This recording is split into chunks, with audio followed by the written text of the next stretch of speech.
लीजिए सुनिए देवकीनंदन खत्री के लिखे उपन्यास चंद्रकांता के चौथे भाग का 5वां बयान मेरी यानी समीर गोस्वामी की आवाज में। कुंवर बीरेंद्र सिंह तीनों अय्यारों के साथ खोह के अंदर घूमने लगे। तेज सिंह ने इधर उधर के कई निशानों को देखकर कुमार से कहा, बेशक यहां का छोटा तिलिस्म तोड़ कोई खजाना ले गया। जरूर कुमारी चंद्रकांता को भी उसी ने कैद किया होगा। मैंने अपने उस्ताद की जुबानी सुना था कि इस खोह में कई इमारतें और बाग देखने बल्कि रहने लायक हैं। शायद वो चोर इन्हीं में कहीं मिल जाए तो ताज्जुब नहीं। कुमार, तब जहां तक हो सके काम में जल्दी करनी चाहिए। तेज, बस हमारे साथ चलिए, अभी से काम शुरू हो जाए। ये कह तेज सिंह कुंवर बीरेंद्र सिंह को उस पहाड़ी के नीचे ले गए जहां से पानी का चश्मा शुरू होता था। उस चश्मे में उतर 40 हाथ नापकर कुछ जमीन खोदी। कुमार से तेज सिंह ने कहा था कि इस छोटे से तिलिस्म के तोड़ने और खजाना पाने की तरकीब किसी धातु के पत्र पर खुदी हुई यहीं जमीन में गड़ी है, मगर इस वक्त यहां खोदने से उसका कुछ पता न लगा। हाँ, एक चिट्ठी उसमें से जरूर मिली जिसको कुमार ने निकालकर पढ़ा। ये लिखा था, अब क्या खोदते हो, मतलब कि कोई चीज नहीं है, जो था सो निकल गया, तिलिस्म टूट गया, अब हाथ मल के पछताओ। तेज सिंह कुमार की तरफ देखकर, देखिए ये पूरा सबूत तिलिस्म टूटने का मिल गया। कुमार, जब तिलिस्म टूट ही चुका है तो उसके हर दरवाजे भी खुले होंगे। हां, जरूर खुले होंगे। ये कहकर तेज सिंह पहाड़ियों पर चढ़ाते घुमाते फिराते कुमार को एक गुफा के पास ले गए जिसमें सिर्फ एक आदमी के जाने लायक राह थी। तेज सिंह के कहने से एक एक कर चारों आदमी उस गुफा में घुसे। भीतर कुछ दूर जाकर खुली सी जगह मिली। यहां तक कि चारों आदमी खड़े होकर चलने लगे, मगर टटोलते हुए, क्योंकि बिल्कुल अंधेरा था, हाथ तक नहीं दिखाई देता था। चलते चलते कुंवर बीरेंद्र सिंह का हाथ एक बंद दरवाजे पर लगा जो धक्का देने से खुल गया और भीतर बखूबी रोशनी मालूम होने लगी। चारों आदमी अंदर गए। छोटा सा बाग देखा जो चारों तरफ से साफ था। कहीं तिनके तक का नाम निशान नहीं। मालूम होता था अभी कोई झाड़ू देकर गया है। इस बाग में कोई इमारत न थी, सिर्फ एक फव्वारा बीच में था, मगर ये नहीं मालूम होता था कि इसका हौज कहाँ है। बाग में घूमने और इधर उधर देखने से मालूम हुआ कि ये लोग पहाड़ी के ऊपर चले गए हैं। जब फव्वारे के पास पहुंचे तो एक बात ताज्जुब की दिखाई पड़ी। उस जगह जमीन पर जनाने हाथों का एक जोड़ा कंगन नजर पड़ा, जिसे देखते ही कुमार ने पहचान लिया कि कुमारी चंद्रकांता के हाथों का है। झट उठा लिया। आंखों से आंसू की बूंदें टपकने लगीं। तेज सिंह से पूछा, ये कंगन यहां क्यों कर पहुंचा, इसके बारे में क्या ख्याल किया जाए। तेज सिंह कुछ जवाब दिया ही चाहते थे कि उनकी निगाह एक कागज पर जा पड़ी जो उस जगह उसी चिट्ठी की तरह मुड़ा पड़ा हुआ था। जल्दी से उठा लिया और खोलकर पढ़ा। ये लिखा था, बड़ी ही होशियारी से जाना, अय्यार लोग पीछा करेंगे। ऐसा ना हो कि पता लग जाए, नहीं तो तुम्हारा और कुमार दोनों ही का बड़ा भारी नुकसान होगा। अगर मौका मिला तो कल आऊंगी। वही। इस पुर्जे को पढ़कर तेज सिंह किसी सोच में पड़ गए। देर तक चुपचाप खड़े न जाने क्या क्या विचार करते रहे। आखिर कुमार से न रहा गया। पूछा, क्यों, क्या सोच रहे हो, इस चिट्ठी में क्या लिखा है। तेज सिंह ने वो चिट्ठी कुमार के हाथ में दे दी। वे भी पढ़कर हैरान हो गए।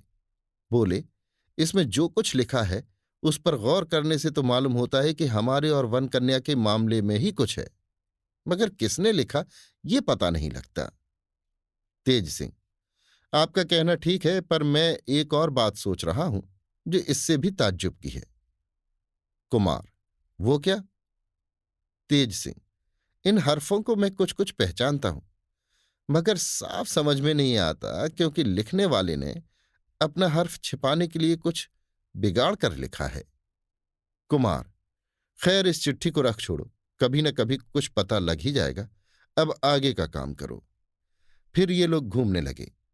बाग के कोने में इन लोगों को छोटी छोटी 4 खिड़कियां नजर आईं जो एक के साथ एक बराबर सटी बनी हुई थी। पहले चारों आदमी बाईं तरफ वाली खिड़की में घुसे। थोड़ी दूर जाकर एक दरवाजा मिला जिसके आगे जाने की बिल्कुल राह न थी, क्योंकि नीचे बेढब खतरनाक पहाड़ी दिखाई देती थी। इधर उधर देखने और खूब गौर करने से मालूम हुआ कि ये वही दरवाजा है जिसको इशारे से उस योगी ने तेज सिंह को दिखाया था। इस जगह से वो दालान बहुत साफ दिखाई देता था, जिसमें कुमारी चंद्रकांता और चपला बहुत दिनों तक बेबस पड़ी थी। ये लोग वापस होकर फिर उसी बाग में चले आए और उसके बगल वाली दूसरी खिड़की में घुसे, जो बहुत अंधेरी थी। कुछ दूर जाने पर उजाला नजर पड़ा, बल्कि हद तक पहुंचने पर एक बड़ा सा खुला फाटक मिला, जिससे बाहर होकर ये चारों आदमी खड़े हो चारों ओर निगाह दौड़ाने लगे। लंबे चौड़े मैदान के सिवा और कुछ नजर न आया। तेज सिंह ने चाहा कि घूमकर इस मैदान का हाल मालूम करे, मगर कई सबबों से वे ऐसा न कर सके। एक तो धूप कड़ी थी, दूसरे कुमार ने घूमने की राय न दी और कहा, फिर जब मौका होगा इसको देख लेंगे। इस वक्त तीसरी व चौथी खिड़की में चलकर देखना चाहिए कि क्या है। चारों आदमी लौट आए और तीसरी खिड़की में घुसे।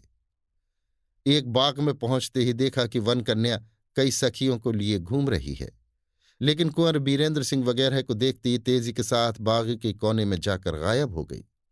चारों आदमियों ने उसका पीछा किया और घूम घूम कर तलाश भी किया, मगर कहीं कुछ भी पता न लगा। हाँ, जिस कोने में जाकर वे सब गायब हुई थी, वहां जाने पर एक बंद दरवाजा जरूर देखा, जिसके खोलने की बहुत तरकीब की, मगर ना खुला। उस बाग के एक तरफ छोटी सी बारहदरी थी। लाचार होकर अय्यारों के साथ कुंवर बीरेंद्र सिंह उस बारहदरी में एक ओर बैठकर सोचने लगे, ये वन कन्या यहां कैसे आई? क्या उसके रहने का यही ठिकाना है? फिर हम लोगों को देखकर भाग क्यों गई? क्या अभी हमसे मिलना उसे मंजूर नहीं? इन सब बातों को सोचते सोचते शाम हो गई, मगर किसी की अक्ल ने कुछ काम न किया। इस बाग में मेवों के दरख्त बहुत थे और एक छोटा सा चश्मा भी था। चारों आदमियों ने मेवों से अपना पेट भरा और चश्मे का पानी पीकर उसी बारहदरी में जमीन पर ही लेट गए। ये राय ठहरी कि रात को इसी बारहदरी में गुजारा करेंगे। सवेरे जो कुछ होगा देखा जाएगा। देवी सिंह ने अपने बटुए में से सामान निकालकर चिराग जलाया। इसके बाद बैठकर आपस में बातें करने लगे। कुमार, चंद्रकांता की मोहब्बत में हमारी दुर्गति हो गई, तिस पर भी अब तक कोई उम्मीद नहीं मालूम पड़ती। तेज सिंह, कुमारी सही सलामत हैं और आपको मिलेंगी, इसमें कोई शक नहीं। जितनी मेहनत से जो चीज मिलती है, उसके साथ उतनी ही खुशी से जिंदगी बीतती है। कुमार, तुमने चपला के लिए कौन सी तकलीफ उठाई? तेज सिंह, तो चपला ही ने मेरे लिए कौन सा दुख भोगा? जो कुछ किया कुमारी चंद्रकांता के लिए। ज्योतिषी, क्यों तेज सिंह, क्या ये चपला तुम्हारी ही जाति की है? तेज सिंह, इसका हाल तो कुछ मालूम नहीं कि ये कौन जात है, लेकिन जब मोहब्बत हो गई तो फिर चाहे कोई जात हो। ज्योतिषी, लेकिन क्या उसका कोई वली वारिस भी नहीं है? अगर तुम्हारी जाति की ना हुई तो उसके माँ बाप कब कबूल करेंगे? तेज सिंह, अगर कुछ ऐसा वैसा हुआ तो उसको मार डालूंगा और अपनी भी जान दे दूंगा। कुमार, कुछ इनाम दो तो हम चपला का हाल तुम्हें बता दें। तेज सिंह, इनाम में हम चपला ही को आपके हवाले कर देंगे। कुमार, खूब याद रखना, चपला फिर हमारी हो जाएगी। तेज सिंह, जी हाँ आपकी हो जाएगी। कुमार, चपला हमारी ही जाति की है। इसका बाप बड़ा भारी जमींदार और पूरा अय्यार था। इसको 7 दिन का छोड़कर इसकी मां मर गई। इसके बाप ने इसे पाला और अय्यारी सिखाई। अभी कुछ ही वर्ष गुजरे हैं कि इसका बाप भी मर गया। महाराज जयसिंह उसको बहुत मानते थे। उसने इनके बहुत बड़े बड़े काम किए थे। मरने के वक्त अपनी बिल्कुल जमा पूंजी और चपला को महाराज के सुपुर्द कर गया, क्योंकि उसका कोई वारिस नहीं था। महाराज जयसिंह इसको अपनी लड़की की तरह मानते हैं और महारानी भी इसे बहुत चाहती हैं। कुमारी चंद्रकांता का और इसका लड़कपन ही से साथ होने के सबब दोनों में बड़ी मोहब्बत है। तेज सिंह, आज तो आपने बड़ी खुशी की बात सुनाई। बहुत दिनों से इसका खटका लगा हुआ था, पर कई बातों को सोचकर आपसे नहीं पूछा। भला ये बातें आपको कैसे मालूम हुई? कुमार, खास चंद्रकांता की जुबानी। तेज सिंह, तब तो बहुत ठीक है।